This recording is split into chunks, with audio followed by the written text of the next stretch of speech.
Assalamualaikum warahmatullahi wabarakatuh.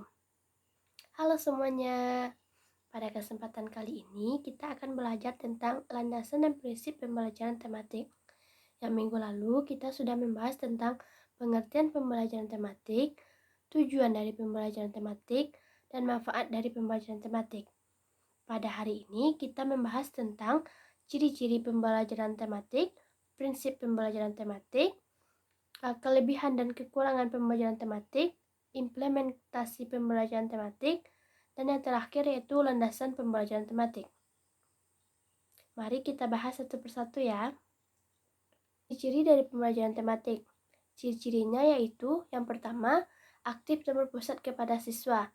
Pembelajaran tematik yang berpusat kepada siswa ini disebut dengan student center. Hal ini sesuai dengan pendekatan pembelajaran modern yang lebih menekankan siswa tersebut disebut dengan subjek pembelajaran dan siswa sebagai fasilitator untuk memberikan kemudahan-kemudahan kepada siswa untuk melakukan aktivitas belajarnya. Yang kedua, memberikan pengalaman langsung. Dengan memberikan pengalaman langsung kepada siswa, siswa dapat menghadapkan sesuatu yang nyata atau konkret sebagai dasar untuk memahami yang lebih abstrak. Yang ketiga yaitu pemisah mata pelajaran yang tidak begitu jelas. Dalam pembelajaran tematik, pemisah antar mata pelajaran menjadi tidak begitu jelas karena fokus pembelajaran diarahkan kepada pembahasan-pembahasan tema yang dekat dan berkaitan dengan kehidupan sehari-hari dari siswa. Yang keempat, menyajikan konsep dari berbagai mata pelajaran. Pembelajaran tematik menjadikan konsep dari berbagai mata pelajaran dalam satu proses pembelajaran. Dengan demikian, siswa mampu memecahkan masalah-masalah yang dihadapinya dan yang terdapat dalam kehidupan sehari-harinya. Yang kelima, bersifat fleksibel. Bersifat fleksibel ini disebut dengan luas, yang dimana guru dapat mengaitkan bahan ajar dari satu mata pelajaran dengan mata pelajaran yang lainnya, bahkan mengaitkan dengan kehidupan siswa dengan lingkungan sekolah maupun dengan lingkungan tempat tinggalnya. Yang keenam yaitu hasil pembelajaran sesuai dengan minat dan kebutuhan murid. Murid diberi kesempatan untuk mengoptimalkan kondisi yang dimilikinya sesuai dengan minat dan bakat yang mereka miliki. Yang kedua, yaitu prinsip pembelajaran tematik. Yang pertamanya, prinsip pengalian tema. Pembelajaran tematik harus memiliki tema sebagai alat pemersatu dari beberapa mata pelajaran atau bahan kajian tema yang saling tumpang tindih yang berkaitan menjadi target utama dalam pembelajaran. Yang kedua, prinsip terintegrasi dengan lingkungan. Pembahasan suatu topik yang dikaitkan dengan kondisi yang dihadapi siswa atau ketika siswa menemukan masalah dan memecahkan masalah yang nyata yang dihadapinya pada kehidupan sehari-harinya. Yang ketiga, prinsip pengelolaan pembelajaran. Pembelajaran harus dirancang agar siswa dapat bersungguh-sungguh untuk menemukan tema pembelajaran yang nyata sekaligus mengaplikasikannya. Dalam melakukan pembelajaran tematik, siswa didorong untuk mampu lebih aktif lagi dalam pembelajarannya. Yang keempat yaitu prinsip reaksi. Reaksi murid atas aktivitas pembelajaran selama fase murid memberi contoh cara menyusun konsep dan memberanikan siswa untuk membandingkan konsep-konsep mereka. Tetapi dalam beberapa modal, mungkin murid tidak terlibat langsung bersama murid lain menyeleksi konsep-konsep itu serta membantu mereka dalam kegiatan-kegiatan pembelajaran. Yang terakhir yaitu prinsip evaluasi. Evaluasi sendiri adalah kegiatan pengumpulan informasi mengenai proses pembelajaran secara sistematis untuk menetapkan apakah terjadinya perubahan terhadap peserta didik dan sejauh manakah pemahaman mereka tentang materi yang mereka pelajari pada saat itu. Yang ketiga, yaitu kelebihan dan kekurangan dari pembelajaran tematik. Kelebihannya yaitu pengalaman belajar dan kegiatan belajar akan sesuai dengan tingkat perkembangan siswa. Yang kedua, kegiatan belajar dapat disesuaikan dengan minat dan kebutuhan siswa. Yang ketiga, kegiatan belajar lebih bermakna. Yang keempat, mengembangkan keterampilan berpikir dan keterampilan sosial siswa. Yang kelima, menyajikan kegiatan yang bersifat pragmatis dan dekat dengan keseharian siswa. Meningkatkan kerjasama antara guru dalam merancang kegiatan pembelajaran, seperti guru kelas 1 dengan guru kelas 2.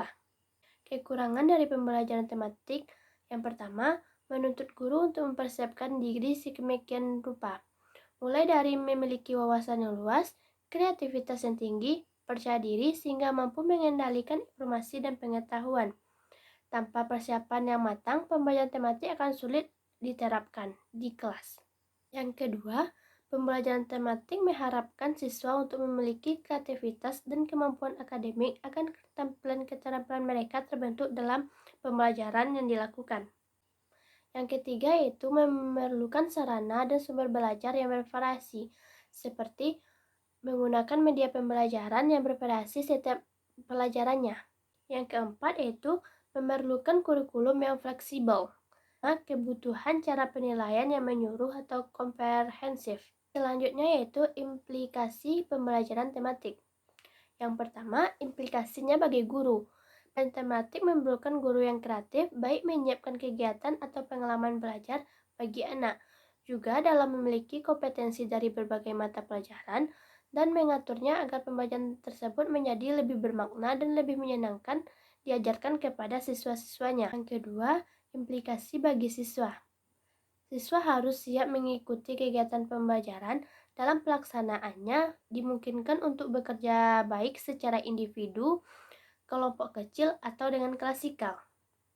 Siswa harus siap mengikuti pembelajaran yang bervariasi secara aktif, misalnya melakukan kelompok diskusi dan mengadakan penelitian sederhana untuk memecahkan suatu masalah yang dihadapinya. Aplikasi terhadap sarana, prasarana, dan sumber belajar dan media pembelajarannya.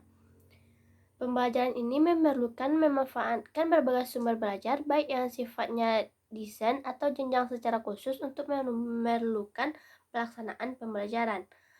Yaitu pembelajaran ini juga perlu mengoptimalkan penggunaan media pembelajaran yang bervariasi sehingga akan membantu siswa untuk memahami konsep-konsep pembelajaran secara abstrak. Selanjutnya, implikasi terhadap peraturan ruangan.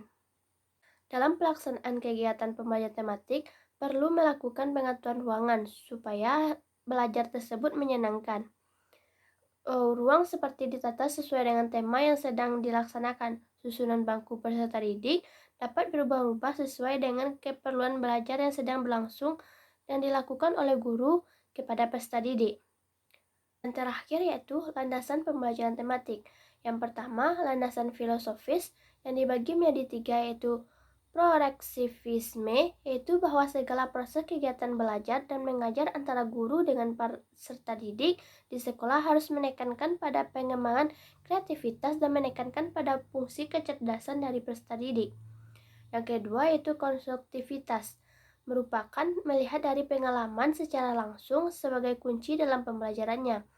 Yang ketiga yaitu humanis, berusaha melihat peserta didik dari segi keunikannya, karakteristiknya, dan potensi yang mereka miliki. Yang kedua, landasan psikologis. Dalam penerapan pembelajaran tematik sangat berkaitan dengan psikologis pengembangan peserta didik dan psikologi belajarnya. Yang terakhir yaitu landasan yuridis. Dalam pembelajaran tematik berkaitan dengan legalitas formal menjadi tumpuan penerapan pembelajaran tematik. Legalitas formal tersebut terdiri atas berbagai ketentuan dan peraturan perundang-undangan yang sifatnya mengikat, serta mendukung penerapan pembelajaran tematik. Sekian materi kita pada hari ini. Selamat menonton. Dadah. Assalamualaikum warahmatullahi wabarakatuh.